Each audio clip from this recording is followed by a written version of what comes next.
A paz do Senhor, meus amados irmãos, eu sou o pastor Christopher Lopes, esse é o curso de Panorama Bíblico e esta é a aula de número 22. Hoje falaremos um pouco a respeito do juízo executado por Deus após a maldade se multiplicar na terra e a terra se corromper. Se corrompeu de uma maneira tão grande que o juízo para eliminar a raça humana, o chamado então dilúvio, viria fatalmente. Porém, a Bíblia vai dizer no capítulo 6, no verso 8, que Deus acha um homem que lhe enche os olhos, sendo agradável à sua vista, e este homem é Noé. A Bíblia diz: Noé achou graça aos olhos de Deus. A Bíblia diz que Noé era justo e perfeito porque andava com Deus e por isto agradava a Deus. Agora observe que a palavra perfeito no hebraico, ela é tamim. A palavra tamim, ela significa sem defeito e sem mancha. E vale a pena dizer também que esta palavra ela é encontrada quando o cordeiro era sacrificado e havia uma exigência que esse cordeiro fosse sem defeito, isto é, tamim, sem defeito e sem mancha. Noé, então, concluímos que tinha um caráter sacrificial, ou seja, ele era agradável a Deus, aceitável a Deus. Além de tudo, Noé foi um pregador da justiça que foi preservado juntamente com mais 7 pessoas, sua esposa, seus 3 filhos e suas 3 noras, tornando assim 8 pessoas que foram preservadas durante o dilúvio. No capítulo 6 ainda, do verso 10 ao 22, Deus vai anunciar o dilúvio a Noé. E então ele vai entrar na arca com a sua família. E o dilúvio, queridos, muitas vezes as pessoas não leram o relato do dilúvio, mas é impressionante os detalhes desta passagem. Muitas pessoas ficam discutindo a veracidade da ocorrência do dilúvio. E em todos os povos antigos existem relatos da ocorrência de uma inundação total, até mesmo fora da Bíblia, como a epopeia de Gilgamesh. E alguns citam que até que 8 pessoas foram preservadas. Então, outro questionamento que surge é se o dilúvio ele foi total ou ele foi parcial, né? Porém, fica aqui um questionamento: se esse dilúvio tivesse sido parcial, por que Deus então iria mandar construir uma arca e ao invés de ter mandado Noé e a sua família para a região a qual o dilúvio não alcançasse, né? Então, a ideia aqui é que realmente o dilúvio inundou a terra e esta arca ela foi construída não somente para preservar Noé, mas também como uma manifestação dessa graça salvadora do próprio Deus, dando também a oportunidade que pessoas que ali estivessem naquela região pudessem adentrar a arca e se salvarem do juízo divino. Deus dá detalhes impressionantes do relato do dilúvio. No capítulo 7, no verso 11, nós vemos o início do dilúvio no ano 600 da vida de Noé, e do segundo mês, ao dia 17, diz a Bíblia que romperam-se as fontes dos grandes abismos, as janelas do céu se romperam e a terra foi inundada com essa chuva. Deus havia dado a Noé as claras instruções de como construir a arca, de como juntar tudo que ele podia de alimento para que eles pudessem sobreviver ali durante o período que fosse necessário desta execução. Também diz a Bíblia que os montes todos ficaram cobertos por essas águas, e vale a pena dizer que os montes daquela época eram muito diferentes dos montes que temos hoje, até por conta do mesmo dilúvio que causou uma grande diferença na geografia mundial.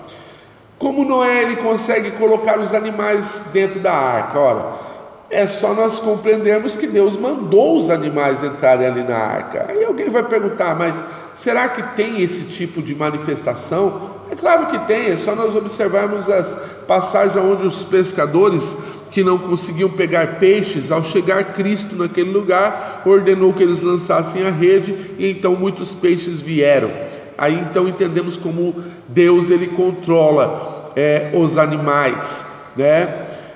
A outra passagem também na questão do imposto, quando Cristo ordena que Pedro ele vá pescar, e quando o peixe viesse, havia moedas na boca do peixe que serviriam para ele pagar o seu imposto e o imposto de Jesus. Então tudo isso atesta esse poderio, esta grandeza divina de ordenar as suas criaturas. Outra questão que fica aqui também é quem fecha a arca. No capítulo 7, verso 16, a Bíblia diz que Deus fechou a arca pelo lado de fora, porque Noé havia entrado na arca com a sua família e esta ainda ficou aberta durante 7 dias, dando ainda o tempo para que as pessoas se arrependessem, para que pusessem os seus pés dentro da arca e se salvassem, porém elas não quiseram. Quando terminou o tempo, então Deus fechou a arca e ninguém mais podia entrar. Quanto tempo durou esse dilúvio?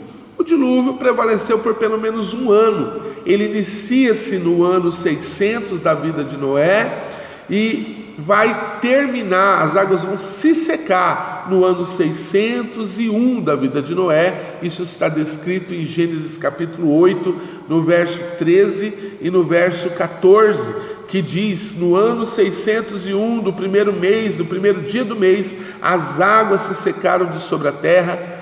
E aí então Noé tirou a cobertura da arca, olhou, e eis que a face da terra estava enxuta. Ou seja, o dilúvio prevaleceu por pelo menos 1 ano. Noé passou cerca de 80 anos construindo essa arca, proclamando que haveria um dilúvio e que a terra seria coberta. Vale apenas dizer que até aquele presente momento não havia chovido sobre a terra. Então as pessoas que ouviam ali a mensagem de Noé, elas tinham muita incredulidade naquilo que ouviam, né?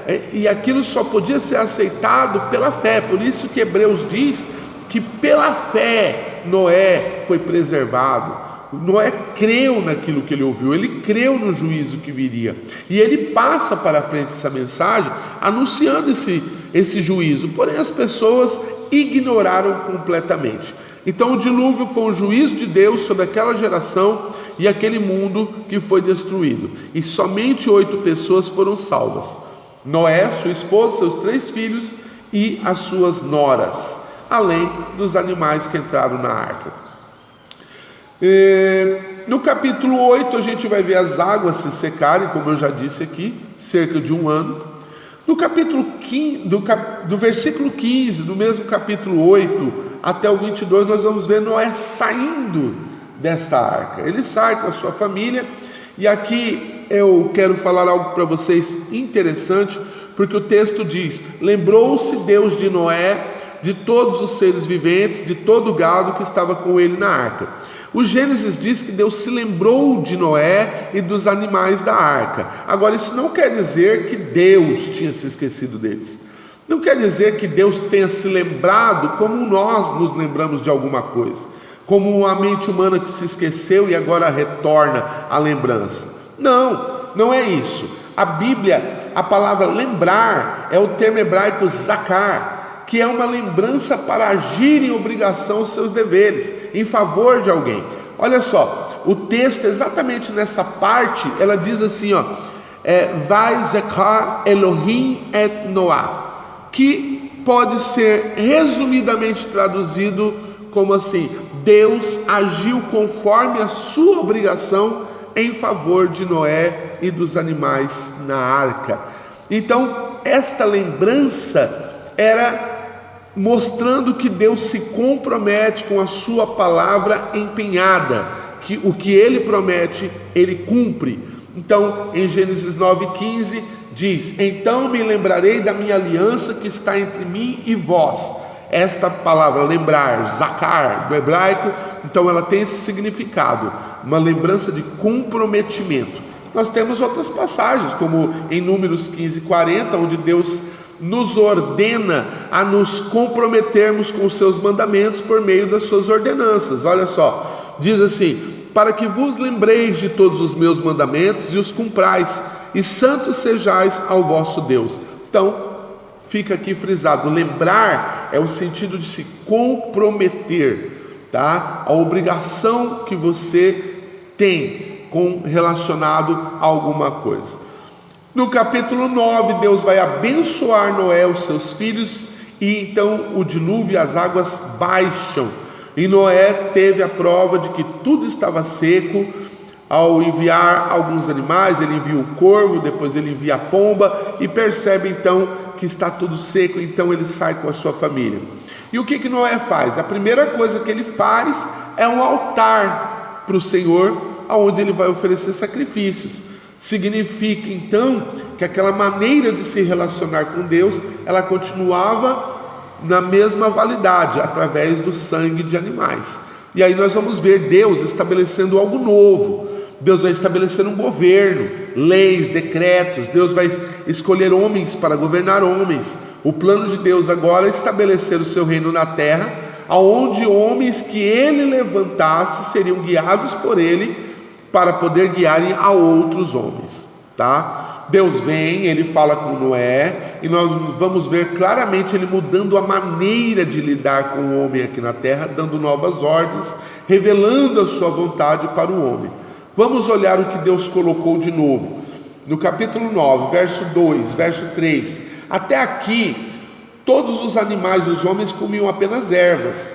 Então nós vimos isso desde o Gênesis 1, 29 e 30, que os animais e os homens não tinham medo um do outro. Não tinham medo porque eles se alimentavam de ervas, né? Mas a partir deste capítulo, Deus vai mudar esse relacionamento. Olha só, antes, esses que só comiam ervas e não tinham por que ter medo, a partir de agora, os animais serviriam de alimento para o homem. Deus estava ordenando, ou pelo menos regulamentando o tipo de carne, a maneira como o homem deveria se alimentar. Deus estava ordenando ao homem que comesse carne além das ervas. Esta ordem de não comer o sangue, por exemplo, que já estava sendo dita aqui, ela vai perdurar até na lei mosaica e até mesmo na igreja, em Atos capítulo 15, verso 20, aonde fala de se abster da carne sufocada e do sangue. E aqui os estudiosos sugerem que há um indicativo de que anteriormente a dieta dos homens era o vegetarianismo. Mas isso não significa que antes do dilúvio a humanidade corrompida não consumia carne, mas que a partir do dilúvio Deus estava organizando isso, dando uma permissão divina para a prática de comer a carne. Também nós vamos ver Deus aqui instituindo a pena de morte. Se o homem matar, Deus diz: eu requererei a sua vida. Como que era antes disso? Ora, nós vemos o Caim matar o Abel, nós vemos o Lameque matar alguém porque pisou no seu pé, porque o afrontou, e as pessoas não tinham o mínimo de temor a respeito disso. Então, a partir de Gênesis 9:6, nós vamos ver uma instituição dessa pena de morte. Ao contrário do que muitas pessoas dizem, pensam, quem institui a pena de morte é o próprio Deus. O texto vai explicar o motivo disso.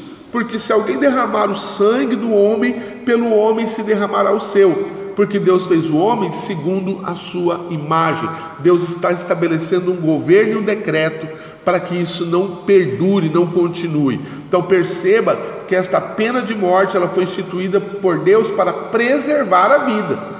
A sua função era servir como um instrumento que garantia a dignidade da vida e esta não fosse banalizada, porque o homem foi criado à sua imagem e semelhança.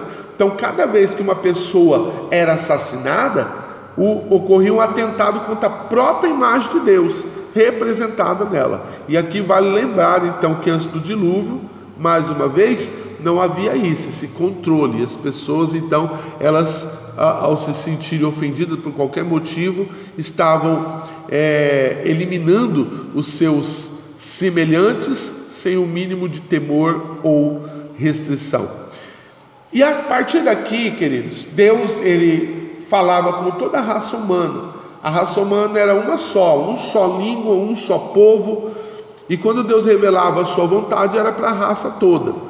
Este vai ser o último período que Deus vai falar com a humanidade toda, porque daqui para frente Ele vai levantar um grupo de pessoas na humanidade e a partir desse grupo de pessoas é que ele vai se relacionar. Vai ficar provado que o homem, como raça, o homem, de uma maneira geral, ele rejeitou a revelação de Deus.